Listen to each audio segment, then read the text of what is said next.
рад видеть вас на нашей площадке. Сегодня мы поговорим об адаптации осужденных после заключения. Дорогие друзья, внимание на экран. Адаптация осужденных после заключения – это важный вопрос, который требует внимания со стороны общества и государства. По данным ФСИН, на 1 января 2023 года в уголовно-исполнительной системе России числится 433 тысячи заключенных. Они нарушили закон и были осуждены к лишению свободы. Однако, когда они выходят на свободу, начинается новая жизнь, которая может быть очень сложной. Серафим Иванов – общественник, чья деятельность призвана помочь осужденным в адаптации. Он председатель общественной организации социальной защиты граждан, склонных к употреблению психоактивных веществ и реабилитации лиц, освободившихся из мест лишения свободы «Алмаз» в республике Саха-Якутия. Кто несет ответственность за адаптацию бывших заключенных? Исправляется ли с этим существующая система? Дорогие друзья, чтобы разобраться в данной проблеме, нам необходимо разделиться на две группы. Первая позиция – это позиция оптимистов. Оптимисты – те, кто считает, что необходимо создание программ и проектов, направленных на помощь бывшим заключенным и изменения в законодательстве, которые облегчат их адаптацию. Это ответственность государства и общества. Пессимисты – это те, кто считает, что государство не должно тратить деньги на помощь бывшим заключенным. Они должны сами находить способы адаптироваться в обществе после освобождения из тюрьмы.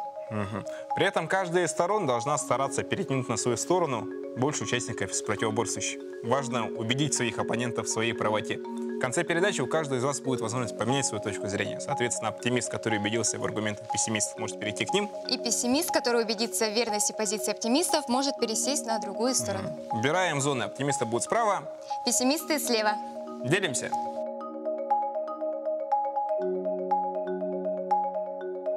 Итак, встречаем нашего героя. Человек, стремящийся помогать зависимым и бывшим заключенным. Представитель общественной организации «Алмаз». Серафим Иванов. Серафим, здравствуйте. Здравствуйте.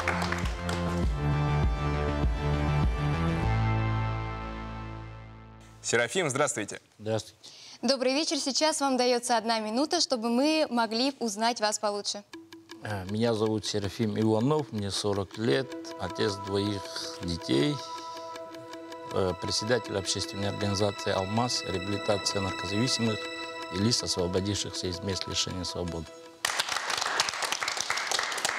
Начнем мы с небольшого блиц-интервью, соответственно, быстрые вопросы и быстрые ответы. Так, первый вопрос. Серафим, почему после освобождения вы предпочли заняться общественной жизнью? У нас в республике такого там не было. Многие из моих друзей попадали в вот такие трудные жизненные ситуации, ну, связанные с зависимостью, обратные, вот, рецидивами всякие. И я решил создать такую организацию. А что вас мотивирует заниматься этим по сей день? То я пришел к своему служению, я буду этим заниматься всю жизнь. Как вы считаете, что помогло вам вернуться к прежнему темпу жизни после освобождения? Работа над собой и семья, конечно. Как вы оцениваете условия содержания осужденных граждан в России? Вот, допустим, тогда, сегодня, есть ли улучшения? Конечно. Многое меняется, многое идет к лучшему. Законы меняются. Например, в этом году приняли закон о пробации, и вот именно реабилитацией и ресоциализацией уже можно заниматься на законодательном уровне. У нас как бы появился уже закон, на который можем мы уже опереться. Раньше такого не было. Скажите, пожалуйста, а чего не хватало после освобождения? Вернуться в жизнь тяжело с клеймом зэка и еще зависимого человека, состоящегося на учете в наркологии. Трудно ли было устроиться на работу? И вот насколько сильно сейчас сталкиваются ребята, которые попали в подобную жизненную ситуацию? Трудно, очень трудно. Конечно же, со справкой освобождения не каждая организация возьмет на работу. И сейчас во всех организациях есть службы безопасности. Но до сих пор никто не берет освободившихся на работу. Большая проблема трудоустройства сейчас Да. присутствует. Начнем знакомить вас с нашей аудиторией. Справа от вас расположились оптимисты, те, кто считают, что необходимо создание программ, проектов, направленных на помощь бывшим заключенным, и изменения в законодательстве, которые облегчат их адаптацию. Слева от вас это пессимисты. Они считают, что государство не должно тратить деньги на помощь бывшим заключенным. Они должны сами находить способы адаптироваться в обществе после освобождения из тюрьмы. Сейчас мы обращаемся к вам, к нашей аудитории. Друзья, пожалуйста, поделитесь, почему вы заняли ту или иную позицию? Чем же обусловлен ваш выбор? Какие у вас есть аргументы? Давайте начнем с стороны оптимистов. То все-таки у каждого должен быть второй шанс. И, как я считаю, государство хоть немного, но должно помогать социализироваться таким людям, которые попали в такую жизненную ситуацию. Ведь есть все-таки шанс, то, что у них не получится сделать это самим, и поэтому на помощь должно хоть немного, но прийти государство. Пожалуйста, почему вы сегодня на стороне пессимистов? Я не против того, чтобы люди получали второй шанс, против того, чтобы они могли получить возможность нормально жить, как и все остальные люди. Но для меня сам факт того, что человек должен адаптироваться к социуму и реабилитироваться после тюремного заключения, кажется странным. То есть государство получает расходы вдвойне за то, что оно лишает свободы человека, а потом за то, что оно адаптирует к социуму. То есть, что само по себе парадоксально и что неправильно, правильнее было бы изначально уже вести какие-то для адаптации какие-либо уже другие занятия или еще что-либо. И изменить в целом систему, но не тратить деньги на то, чтобы сначала человека в тюрьму запихать, а потом еще после нее реабилитировать. Как по мне, это неправильно. Еще мнение, пожалуйста. Люди должны друг другу помогать, человек должен направить, так сказать, своего товарища на правильную дорогу и помочь ему адаптироваться в обществе. Спасибо. Спасибо. Еще мнение пессимисты? Каждый человек должен нести ответственность за свои поступки сам. Спасибо. Государство должно помогать освободившимся заключенным, чтобы они сделать первую помощь, это моральную, психологическую поддержку, потому что чтобы они в первые месяцы заново не сели.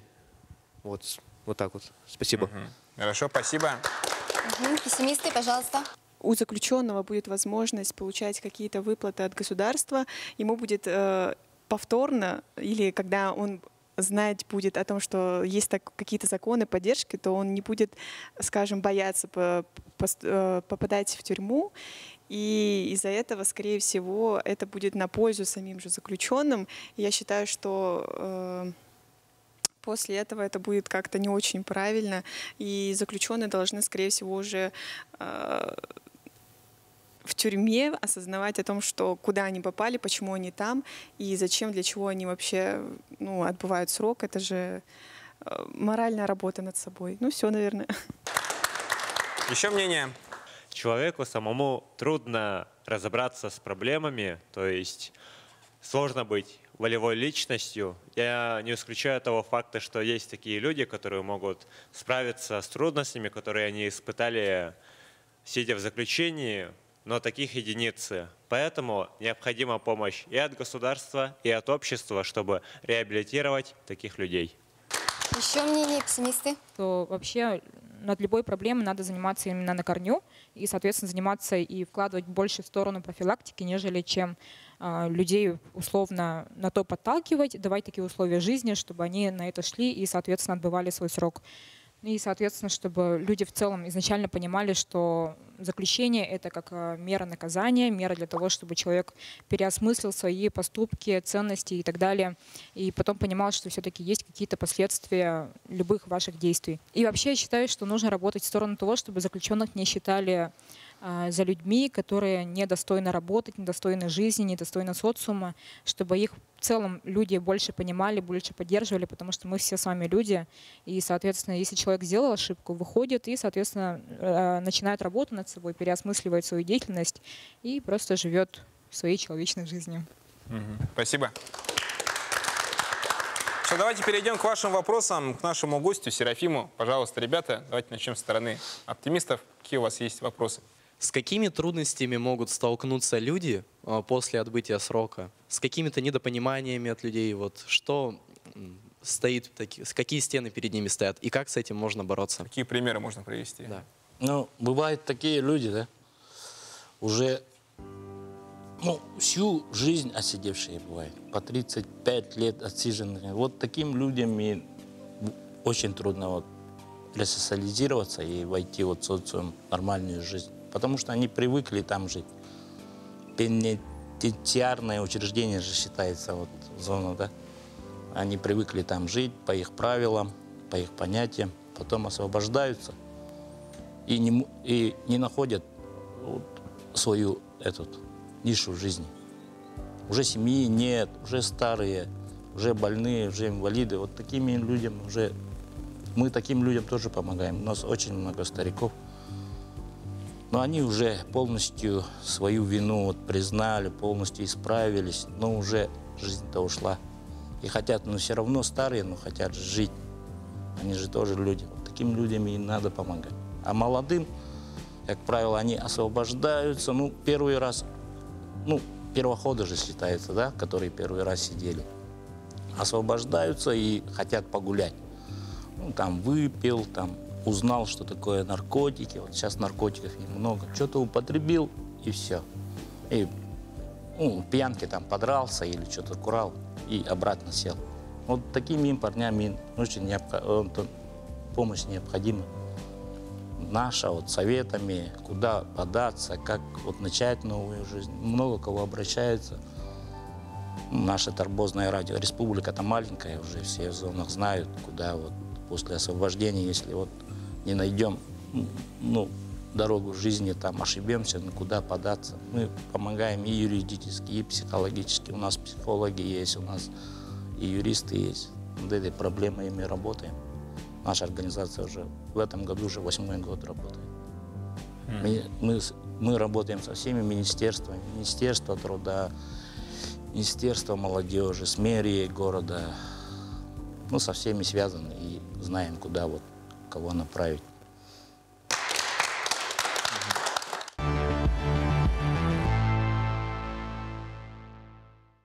Пессимисты, ваши вопросы нашему гостю, пожалуйста.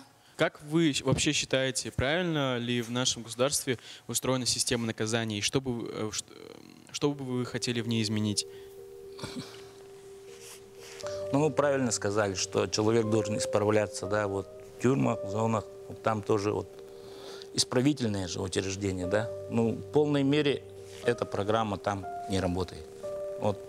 Психологическая помощь там необходима жестко, да. На 500 человек 2 психолога, 3 психолога, это очень мало.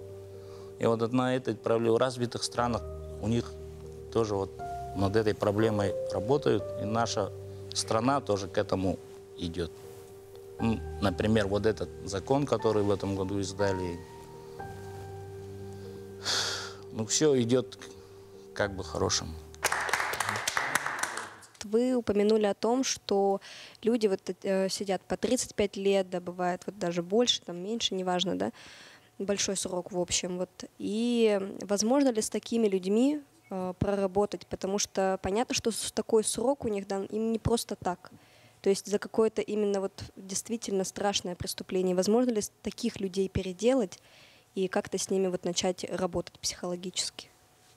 Возможно. Я же говорю, у меня уже живут 3-4 года есть старики, которые уже живут спокойно, работаем. У нас еще есть сельскохозяйственная коммуна, да, эта организация нам очень помогает, она в Кобяйском Улусе. На лоне природы, имеем коров. У нас 50 дойных коров, больше 100 голов, еврокоровник, трактора, там сенокос. Жизнь там кипит, вся.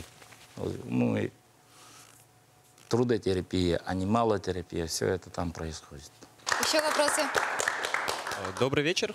Хотелось бы побольше узнать о работе вашей организации. Как вы уже сказали, она успешно работает 8 лет, и поэтому хотелось бы побольше узнать именно об успехах. То есть, если можно так выразиться, могли бы вы похвастаться какими-нибудь примерами людей, которые прошли полную адаптацию, и можно с полной уверенностью сказать, что это абсолютно другой человек? Много парней вернули жизнь, семью. Зависимые обращались, после освобождения. Мы тесно сотрудничаем с наркологией. Я являюсь председателем общественного совета якутской наркологии. К нам обращаются, в основном наши зэки — это зависимые люди. Вы знаете, да, что в зонах сидят 78% это алкозависимые и наркозависимые. Там украл, выпил, там что-то, выпил, подрался и попал в тюрьму. Они этого не понимают, да. И освобождаются, потом идет мотивационная работа. Кто-то уже осознает, там, что он зависимый, и надо ему все уже бросать, больше никогда не пить. И об успехах тех. Многие из парней из моих... мы сотрудничаем с образовательными учреждениями тоже. Мелкие такие профессии, там повар, и получают только так, да. И есть которые даже высшие учебные заведения закончили. У меня есть парень, который закончил институт психологии, уже магистрами стал. Есть парни, которые на электрика учатся, уже получают высшее образование. Спасибо. Хотела спросить, можете озвучить, пожалуйста, примерную общую статистику вашей работы? Процентов исправленных и так далее. Где-то 50 человек прошли по сертификации. Есть программа сертификации наркозависимых, да? Это комплексная реабилитация. Сначала человек попадает в якутскую наркологию, там проходит все медицинские интоксикацию, медицинскую реабилитацию, психологическую реабилитацию в Кангаласском реабилитационном центре до 6 месяцев. И год нашей программы. Это 6 месяцев ресоциализации и 6 месяцев социальной реабилитации. И 6 месяцев ресоциализации он проходит в Кобяйском УМУСе. Наработан над собой. Тоже деревня, там водки нету. И вдали от социума. Там есть время над собой, над жизнью подумать. И маленькую какую-нибудь зарплату они тоже получают. И это все накапливают. И через 6 месяцев приезжают в город. И у них уже появляются какие-то средства на жизнь. Снять квартиру, там, телефон купить, одеться. Это наша программа тоже очень помогает людям. К нам обращаются, освободился парень, у него ничего нет. Ни зубной щетки, ничего. В автовокзал придет, там, с бомжами связаться тоже. Свежий же выходит только с тюрьмы. И находит нас, приходит, мы его трудоустраиваем. Через какое-то время он уже может начать новую жизнь. Спасибо. Еще вопросы? Какие должны быть стандарты осужденные, которые вышли, соблюдаться для адаптирования, и какие ресурсы должны для этого тратиться? Над этим тоже работали. Есть экономические подсчеты, да. Когда человек проходит нашу реабилитацию, да, по наркозависимым, например, тоже такие были люди, которые считали, что надо программу закрывать, там, защищали. Если человек проходит нашу реабилитацию и полностью возвращается в жизнь, он через 3 года с лихвой возвращает, если становится нормальным налогоплательщиком, свою реабилитацию. И уже пользу государству будет переводить. А так, если он реабилитацию не пройдет и обратно возвратится в эту жизнь, он полностью будет на шее государства всю жизнь. Оттуда освободиться или как выпьет, там что-нибудь отморозит, инвалидом станет и всю жизнь будет. Так что реабилитация необходима. Это вообще, можно сказать, еще Но гарантии нет, да? Гарантии нет. Не, хотя бы 50%, если вытащим, это уже будет большой успех. Еще вопросы? Сколько у вас было участников в вашей программе? По освободившимся много, наверное. Больше 200 было. Где-то так. Понятно. Спасибо. Дорогие друзья, у нас есть видеоопрос по теме нашего обсуждения. Внимание на экран.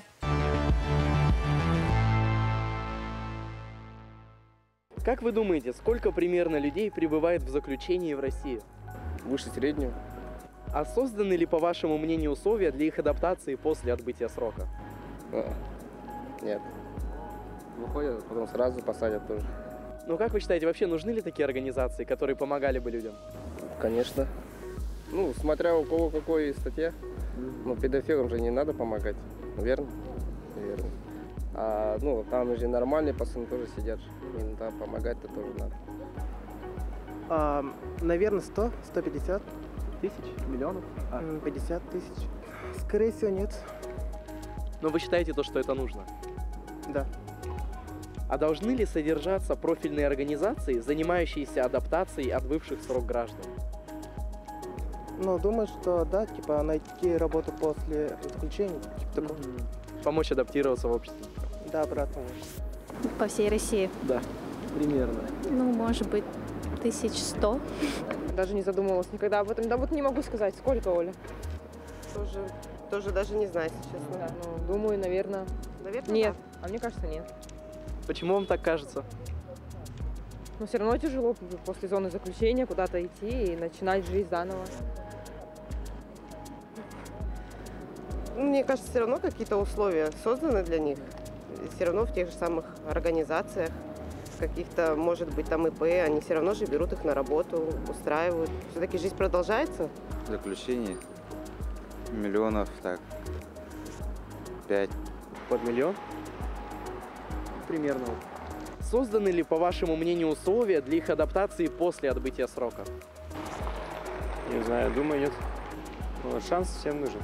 1200, наверное. Созданы ли, по вашему мнению, условия для их адаптации после отбытия срока? Нет. А вообще должны быть такие условия? Нет, они же нарушители закона. Ну вот те, кто попал не по своей воле, тогда вот можно и подумать. Посмотрели мы с вами опрос, послушали мнение граждан. Давайте опять же зададимся самим вопросом. Какие шаги сегодня необходимы для адаптации бывших заключенных? И чья же все же это ответственность? Давайте начнем с стороны оптимистов. Я считаю, что государство должно помогать осужденным, потому что осужденные не все выбирают такой путь, потому что они этого хотят, можно сказать, потому что они, некоторые, просто не знают другого пути, другого выбора, другой жизни, и поэтому кто им поможет, если не государство, если у них родных нет, друзей нет, остается только государство и общество. И считаю, что государство и общество должно им помогать, и это будет плюсом не только для самих осужденных, но и для государства и общества также, потому что если осужденный исправится и научится нормальной жизни, это будет плюсом для всех, потому что преступник больше не будет совершать какие-либо новые преступления, потому что он уже знает, как жить нормальной жизнью, он уже этому будет научен. Я так считаю. Спасибо. Спасибо. Мнение пессимистов, пожалуйста. Я считаю, что государство уже обеспечивает на протяжении, как так сказать, срока, да, заключенных. Оно их обеспечивает, содержит. Им также нужно внедрить больше психологов, чтобы работа была не после освобождения, а именно в момент этого срока. Тогда люди, бывшие заключенные, будут готовы к жизни после освобождения. Сделать упор нужно на психологическую помощь. Да. Угу. Хорошо, спасибо. Еще мнение? Давайте со стороны оптимистов послушаем. Для начала, наверное, признать свою вину, если, конечно, она была, и они не попали туда просто так. Вот пройти психологическую помощь, как уже правильно сказали. И почему я считаю, что именно государство должно тоже помочь? Как мы слышали, заключенных после отбытия срока вообще почти не берут на работу. А государство программами может как-то помочь им реально заработать капитал какой-то первоначальный, помочь им влиться в это рабочее общество, где их не принимают нигде. Поэтому, наверное, государство — это выход для них. Вот, я так думаю. Угу. Хорошо, спасибо. Еще мнение пессимисты? Наверное, хотелось бы верить в то, что когда-нибудь государство начнет обеспечивать какими-то бытовыми вещами. Все-таки, как наш гость сказал о том, что человек выходит, и у него элементарно нет даже банных принадлежностей, ни зубной щетки, ничего. То есть какой-то мини-набор на первое время. И было бы, наверное, неплохо обеспечивать их жильем, тем же самым общежитием на время адаптации. То есть это было бы прекрасно, если бы государство сотрудничало с подобными организациями, выделяя им какую-то жилплощадь и все-таки не забывать, что они люди. Спасибо.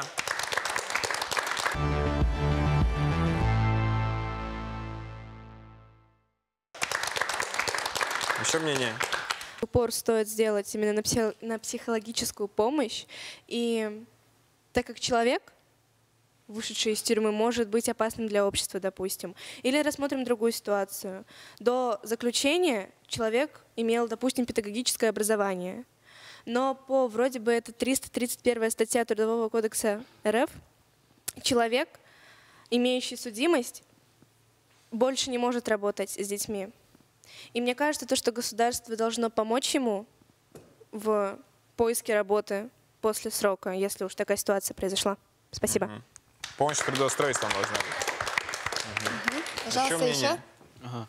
Я в первую очередь считаю, что непосредственно государство имеет ответственность за реабилитацию бывших заключенных, потому что оно же и искалечило их судьбы, собственно говоря, тюрьмой.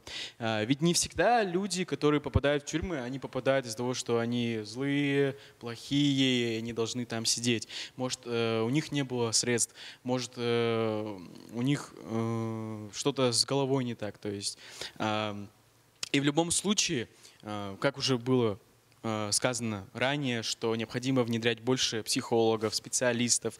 Также, как я считаю, нужно больше каких-либо занятий, например, как ни странно, профориентация, да, то есть все думают, что профориентация нужна подросткам, но кто сказал, что она не нужна, например, заключенным? Да, то есть очень много можно идей внедрять и превратить саму систему, получается, тюрьмы, наказания из вот этого места, где тебя наказывают, ломают тебе жизнь, а потом ты не знаешь, что тебе делать, в то место, где тебе помогают найти свой путь в жизни, что в первую очередь поможет нам избегать, все больше и больше избегать того, чтобы заключенные снова выходили из тюрьмы, снова производили какие-то преступления и снова в нее садились. Еще мнение? Хочу сказать, что заключенным необходима мотивация, да, которой не хватает после уже освобождения их, то есть не берут на работу, и сами они не имеют этого же желания, чтобы искать или что-то пытаться делать, что-то изменить в жизни, они просто возвращаются к тому, что было и ранее. Поэтому считаю, что нужно добавить какую-то материальную поддержку, да, заключенным за исправительную работу. Ну, хотя бы минимальную плату, прям совсем маленькую, ну или как заработная плата за исправительную работу, которая будет отдана заключенному при освобождении. То есть не знаю, сколько у них там закопится за их срок, но это будет, ну, хотя бы надежная опора после их освобождения. Ну это вроде как есть, практикуется же, да? Да. Вот, кто вот на зонах работает, там есть минимальная оплата труда. Где-то 4-5 тысяч получает, и все это накапливать. 4-5 тысяч было, когда я был там. И эти деньги можешь заявление написать и семье отправлять, или будет лежать на твоем счете, и ты на эти средства будешь покупать вот мы с магазина свои первые необходимости, там сигареты, чай. Дополнение? Я хотела сказать, что если человек теряет мотивацию к жизни, теряет ее смысл, то все-таки нужно оказать ему именно психологическую помощь. Материальная помощь, да, она должна присутствовать, потому что, ну а что делать еще? Это все, что я хотела сказать. Спасибо. Еще мнение? Вообще говоря о том, чтобы как-то государство помогало заключенным, я считаю, что нужно помогать им до того, как они были заключенными. То есть все средства внедрять на то, чтобы люди не были зависимыми в целом. И, соответственно, если, например, люди стали зависимыми, то, конечно, их нужно все равно психологически поддерживать, потому что все мы все равно склонность, у нас у всех есть, как у живых людей, склонности к слабостям, к каким-то ошибкам. Это, конечно, надо понимать и, соответственно, работать в ту сторону, чтобы смотрели индивидуально на человека, насколько человек исправился, почему он вообще туда поступил, какие изначально его слова были, что он думает вообще в целом о своем наказании.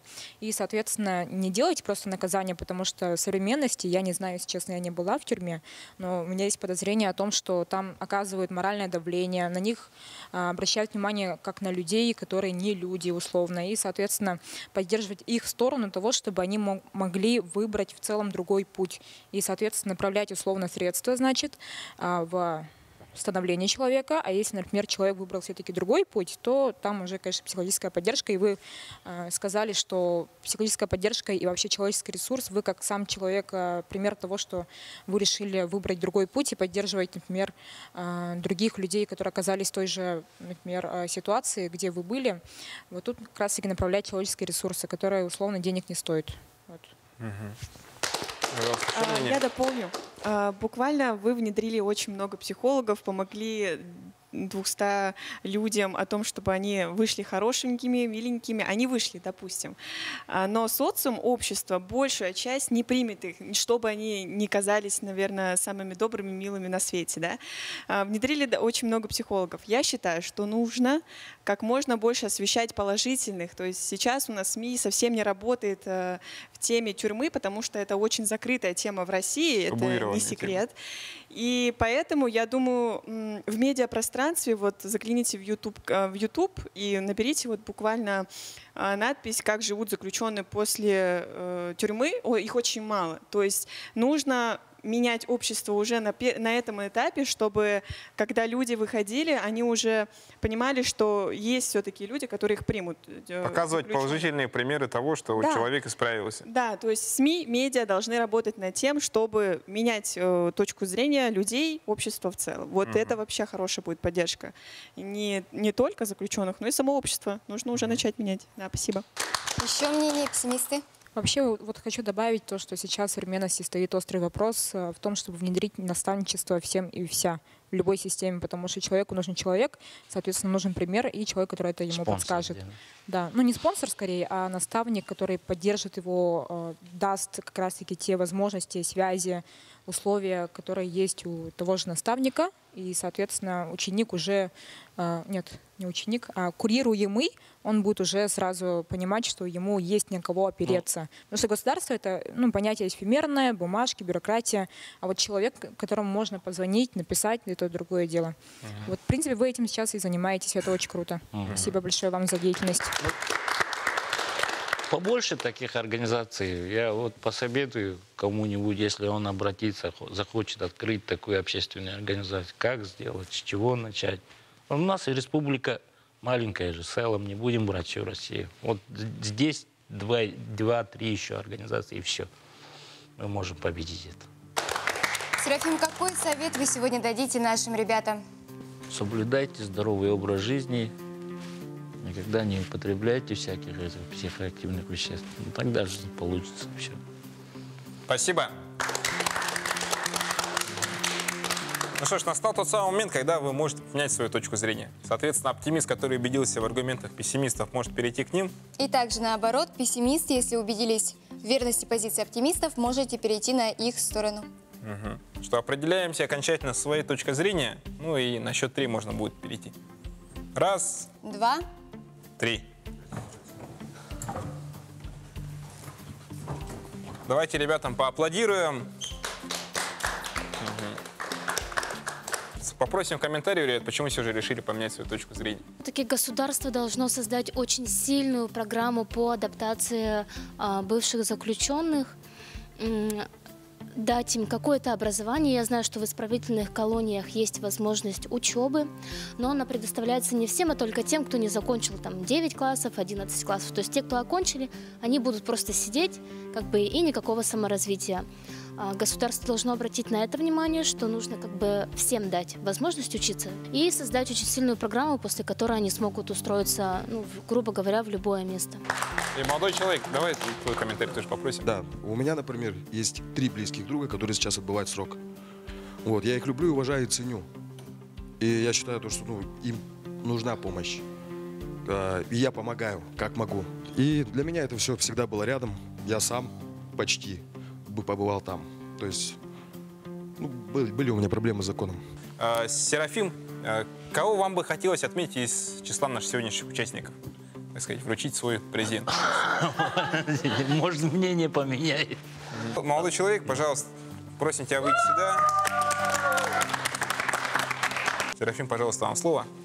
Я вот свой приз, подарок тебе хочу подарить. Как тебя зовут? Тимур. Тимур.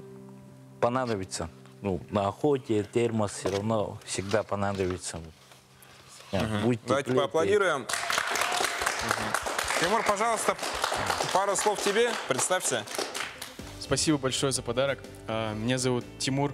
Я не знаю, не помню уже, какой раз я на этой программе. Я прихожу сюда каждый раз, потому что мне нравится смысл этой программы. То есть те гости, которые приходят, всегда есть какой-то смысл в том, что мы здесь сидим и что-то обсуждаем. Мы обсуждаем важные темы, философские темы. И вот сейчас мы обсуждали тоже очень важную тему. И я тоже для себя какие-то понял вещи нужные, важные. И смысл всегда остается этих программ в том, что что-то нужно менять, что-то улучшать и что-то реформировать. Сейчас мы приглашаем всех подняться сюда, для того, чтобы мы опять же могли еще немного пообщаться друг с другом и с нашим гостем Серафимом. Пожалуйста, поднимаемся на наш подиум.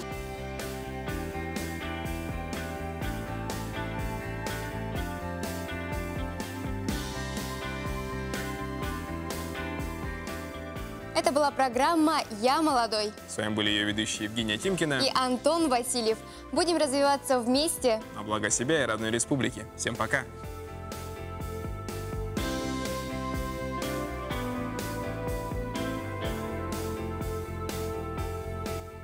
Формат передачи очень понравился, свободный. И молодежь мне очень понравилась. Уже меняется отношение к этой проблеме у молодежи. Раньше, в наше время, и так бы сказать, все такие вот спущенные, с глазами сидели бы. А сейчас уже все проблемы вникли и думаю, уже совсем по-другому. И я рад, что общество меняет свое отношение к этой проблеме.